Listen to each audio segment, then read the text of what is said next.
যতই van rally দেখেন সবার জন্য ভ্যানের ব্যবস্থা করতে পারি নাই। বন্ধুরা, যারা এত লোক আসবেন বুঝতে পারি নাই, যাদেরকে ভ্যানে বুঝতে পেরেছেন আলহামদুলিল্লাহ। আপনাদের জন্য ভ্যান আমরা আস্তে আস্তে চালাই দিব, বাকিরা আপনারা আমাদের সাথে হাঁটতে হাঁটতে আসবেন।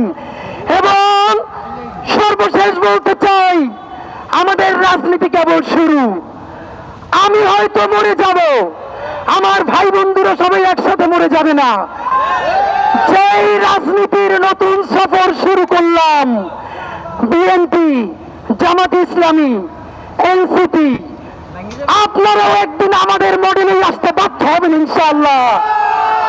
প্রমাণ বলি, ইতিমধ্যে জামাত ইসলামীর আমির উনি ঘোষণা দিয়েছেন আর কোথাও যেন মোটর বাইকের মহড়া করে না হয়। অথচ আমরা 1 মাস আগে বলেছি মোটর বাইকের মহড়া দিয়ে আর রাজনীতি চলবে না।